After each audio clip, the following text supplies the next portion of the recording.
Morning student, रिटोज़ की गणित पाठशाला में आपका स्वागत है। मैं प्रोमिला आज आपको चतुर्भुजों के प्रकार और उनके गुणधर्म के बारे में बताऊंगी। सबसे पहले आज हम पढ़ेंगे समांतर चतुर्भुज के बारे में। बच्चों, जैसे आपको पता है, समांतर चतुर्भुज की जो सम्मुख भुजाएं होती हैं उनका प्रत्येक युग्म समांतर और बराबर होता है। जैसे आप देखेंगे यहाँ पर ये ए बी के समांतर सी डी है और ये बराबर भी है। ऐसे ही बी सी के समांतर ए डी हैं और ये बराबर भी हैं। इसके साथ साथ इसमें क्या है, इसके सम्मुख कोण बराबर होते हैं। सम्मुख कोण कैसे बच्चों?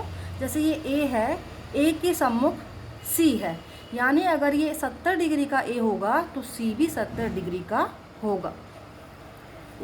इसी प्रकार अगर बी हमारा 110 का होगा तो डी भी 110 का होगा। इस प्रकार यानी कि इसके सम्मुख कोण क्या होते हैं? बराबर होते हैं। अब जैसे बच्चों आपको पता है, हमने 7वीं कक्षा में पढ़ा था, जब दो समांतर रेखाएं खींचते हैं तो एक तिर्यक रेखा काटती है तो तिर्यक रेखा के एक और बने अंत्य कोण क्या होते हैं? संपूरक। और संपूरक का मतलब क्या होता है? 180 डिग्री बना। तो बेटा जैसे ये एक लाइन है, एक लाइन के एक तरफ और दूसरी तरफ जो कोण बने हुए हैं ये आसन कोण कहलाते हैं। यानी कोण ए और बी क्या है? आसन कोण। और आसन कोणों का योग क्या होता है? संपूरक। संपूरक का मतलब 180। ए और बी इन दोनों का सम यानी क्या है? 180। ए के संपूरक खाली बी ही नहीं है, ए के संपूरक डी भी है, यानी ए और डी का सम भी क्या होगा? 180। इसी तरह बी और सी का और सी और डी का हम संपूरक निकाल सकते हैं 180। ये हमें कहाँ मदद करते हैं? ये हमें वहाँ मदद करते हैं, अगर हमें खाली 70 ए पता है, ए 70 है तो हम बी भी फाइंड कर सकते हैं। 180 इनका योग होता है, ये 70 है तो 180 में 70 घटाया 110। अगर ये 110 है तो ये भी 110 हो जाएगा, ये 70 है तो ये भी 70 हो जाएगा। समस्या कहाँ आएगी बच्चों? जो आपको एक्सरसाइज 3.3 में, अगर मान लो इन चारों कोणों में से कोई भी कोण नहीं दे रखा है और ये बाहर एक अननोन कोण दे रखा है, मान लो ये यहाँ कोण दे रखा है खाली 70 डिग्री का और ये सब नहीं मालूम और ये आपको फाइंड करना है, ज्ञात करना है, तो ये 70 है तो पहले हम इसकी मदद से बेटा ये निकाल लेंगे। जैसे हमने 7th क्लास में पढ़ा था रेखिक युग्म, यानी रेखिक युग्म में यानी इन दोनों कोणों का जोड़ 180 होता है। अगर ये 70 है तो 180 में से 70 को माइनस करके पहले हम ये फाइंड कर लेंगे, ये कितना आ जाएगा? 110। अब बेटा अगर ये 110 आ गया तो हम समांतर चतुर्भुज की प्रॉपर्टीज लगाएंगे। सम्मुख कोण बराबर होते हैं, ये 110 है तो ये भी हमारा क्या हो जाएगा? 110। अब हम लगाएंगे आसन कोण की प्रॉपर्टी, ये 110 है तो ये हमारा बन जाएगा 70 और ये भी 70। इस प्रकार हम चतुर्भुज के सभी कोणों को ज्ञात कर सकते हैं। समांतर चतुर्भुज की और प्रॉपर्टी क्या है बच्चों? इसके जो विकर्ण हैं एक दूसरे को समद्विभाजित करते हैं। क्या करते हैं? समान दो भागों में बांटते हैं। जैसे ये AC है, अगर ये 8 सेंटीमीटर है तो ये जो O बिंदु है इसको 4 और 4 में बांटेगा। इसी प्रकार मान लो ये BD है, ये हमारा 6 सेंटीमीटर है तो ये 3 में बटेगा। इसका कार्य ये क्या है कि विकर्ण एक दूसरे को समद्विभाजित करते हैं। लेकिन बच्चों याद रखना कि इनके विकर्णों के माप बराबर नहीं होते, यानी कि AC और BD की लंबाइयाँ जरूरी नहीं है कि बराबर हों। इसलिए मैंने देखो बच्चों ये कलर से भी अलग अलग दिखाया है ताकि आप कंफ्यूज ना हो। ये देखो मैंने ग्रीन लिया है, ये हमने पिंक लिया है, इसे ये दिखा रहे हैं कलर से अलग अलग इसलिए दिखाया गया है ताकि बच्चों को अच्छे से क्लियर हो जाए कि यहाँ विकर्णों की लंबाइयाँ क्या हैं? बराबर नहीं है, लेकिन विकर्ण एक दूसरे को बराबर दो भागों में बांटते हैं। ये सभी समांतर चतुर्भुज की प्रॉपर्टीज़ हैं बच्चों। इसके आधार पर आप एक्सरसाइज 3.3 को सोल्व कर पाएंगे। बच्चों इससे आगे हम पढ़ेंगे सम चतुर्भुज। सम चतुर्भुज की सभी भुजाएं क्या होती हैं? बराबर, यानी AB, BC, CD, DA जैसे मार्क भी कर रखा है, सारी भुजाएं क्या होती हैं? बराबर। बच्चों इसमें समांतर चतुर्भुज के सभी गुण होते हैं, यानी कि आप एक सम चतुर्भुज को समांतर चतुर्भुज कह सकते हो, लेकिन एक समांतर चतुर्भुज को सम चतुर्भुज नहीं कह सकते। तो सम चतुर्भुज में ऐसा क्या है कि हम जो समांतर चतुर्भुज में नहीं हैं? तो बच्चों यहाँ जहाँ इसके जो विकर्ण हैं परस्पर लंब होते हैं, यानी कि ये यहाँ पर क्या करते हैं? 90 डिग्री का कोण बनाते हैं। इसके विकर्ण क्या होते हैं? परस्पर लंब होते हैं।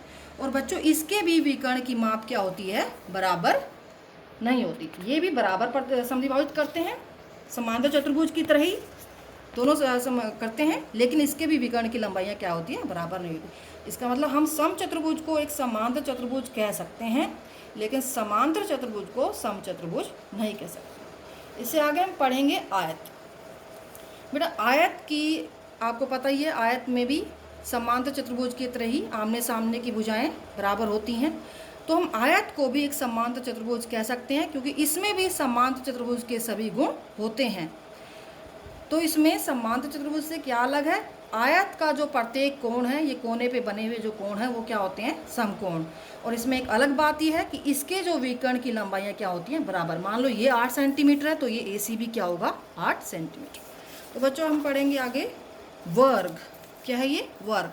तो आपको पता ही है वर्ग में सभी इसकी चारों भुजाएं बराबर होती हैं, यानी AB BC CD DA ये सारी की चारों बराबर होती हैं। इसका क्या होता है, प्रत्येक कोण जो कोने में बना हुआ कोण है वो भी क्या होता है, 90 डिग्री। इसके भी विकर्ण की लंबाई क्या होती है, बराबर, यानी AC बराबर क्या होता है, BD।